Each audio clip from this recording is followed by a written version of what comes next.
Well, today we begin Lent with Ash Wednesday, and it kind of feels early. It is kind of the earliest it can be this year, and it kind of snuck up a little bit on me. And even this winter weather kind of snuck up on me. I didn't realize we were still in winter. But here we are, the few, the brave. It's great to be gathered here as we begin this beautiful season. As I was reflecting on Lent these last 5 years, I've actually been away in Rome as a seminarian and this last year as a priest. And there's a beautiful tradition, a custom in Rome that has to do with Lent. And particularly it's called the station churches. So it's a station church pilgrimage. And it started back in the medieval times, 1400s. And then it went out of use for a couple hundred years, but then the last couple hundred years it's been revived. So what it is this practice where the Holy Father begins celebrating Mass today at a certain church, Santa Sabina. It's ran by the Dominicans. It's actually the same place where St. Thomas Aquinas himself studied, where he went to school and where he taught as a professor. So today, Pope Francis celebrated Mass there, and then there was a German Mass there and an English Mass. So this just begins for these next 40 days.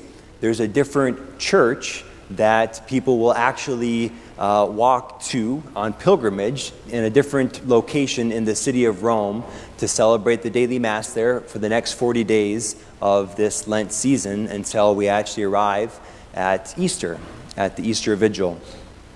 So from my time in Rome these last 5 years, I know those pilgrimages really well, and it's beautiful because every morning you get up early. The Americans had the 7 a.m. slot, so the 7 a.m. English Mass was just in time. You could get done with Mass, you could grab a quick breakfast, and then get to the universities for school. I think the Germans do a Mass in the middle of the day, and then the Italians in the evening. So these 40 different churches that people are literally walking to throughout the entire city of Rome, for me, really brings into focus what this whole season is about, like actually a journey, like a pilgrimage, like walking somewhere. And if you caught in the first prayer that as we begun Mass, it says, "Grant us, O Lord, the grace to begin well this campaign of Christian service." So I think it's just some beautiful words, like we're on a campaign of Christian service. So we might need to reflect and ask, well, where are we going, or to whom are we going? And of course we know, okay, we're going to Easter to celebrate, to be prepared for the joy of the resurrection, Easter time, what we celebrate as Christians, the fact that Christ has beaten sin and death. But we heard in the second reading, Paul exhorting the Corinthians, he says, brothers and sisters, now is a very acceptable time. Now is the day of salvation.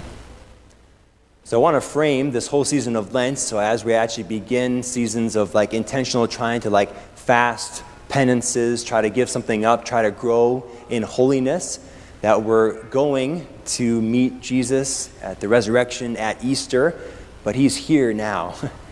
So how will our practices help create space to actually encounter the living God, the fullness of God, his love, his joy for us here now?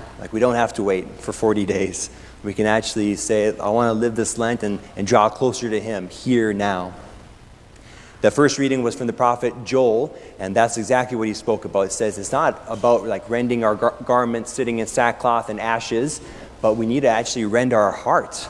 We have to have our heart be made soft, be made malleable, so we can actually receive what the Lord wants to give, what he wants to give to us.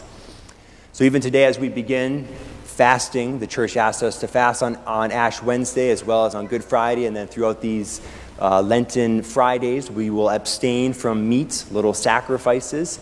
So the very fact of fasting actually does something physical for us. We actually don't have as much food in our bellies, right? There's actually empty space. And where there's emptiness, where there's space, I want to propose that it can actually be filled. It can be filled by God. It can be filled by Jesus. That the reason for the season is Jesus. So as we think about what we might give up or what we might do in this season of Lent, to keep it always within that horizon, like how will these practices actually allow us in the here and the now to allow space in our heart to receive God who loves us, to receive Jesus here and now. So in our household, we would always give up sweets, and that's a good thing. So maybe some of you do that. But Lent's not really the program for maybe losing a few pounds. That might be a good side effect, right? An added bonus. But maybe it's to have the extra intentionality is when we want to have an extra sweet or have a brownie where we just say, Lord, I actually don't need that sweet. But what I do need is I need you, Jesus. And I invite you here right now. Lord, I don't need that sweet, but I need you. So I invite you here right now. Or maybe it's our desire to unclutter our life a little bit in reference to our phone or to social media. It's so easy to get caught scrolling on our phone or just say, I just got to check one more thing. But to actually be like, you know what? I don't need to check that. Lord, I don't need that, but I need you. So I invite you in right here, right now. So it's the gift of actually experiencing his inflowing love in the present moment that actually transforms our hearts here, today, in the present. So that's what I want to encourage for all of us as we begin this campaign. Sounds really official, but the campaign is holiness, is how are we going to allow our hearts just to be softened, right? We live such full lives at times. I mean, all of us do. The life can be pretty full and busy, but if the Lord's always like pouring down grace and rain from heaven, but if our hearts are just like a rock, then it just ends up washing off. So to say, okay, Lord, how will my practices begin just to soften my heart just a little bit? So that way I can actually receive his love, his life, and draw closer to him throughout all these practices that we do at the beginning of this beautiful season. So we'll have the distribution of ashes today, this beautiful time where each one of you will be signed on your forehead with the ashes and says, repent and believe in the gospel. So for each one of us, there's things we need to repent of and actually just hand over to the Lord. Say, Lord, I lay it down. I'm sorry. I repent. I ask for your forgiveness. And believe in the gospel. The gospel is the good news that Jesus is the reason for the season, and he loves all of us so very much. And just to say, Lord, I want to receive some more of your love. So just to be able to frame all of these beautiful days in the coming hope of the resurrection and how we can actually be disposed to receive that. And then obviously in a beautiful, concrete way, now is the day of salvation. Now is an acceptable time. We get to receive Jesus now at this altar in Holy Communion, the most holy Eucharist. So to let our hearts be open to be disposed for this wonderful gift.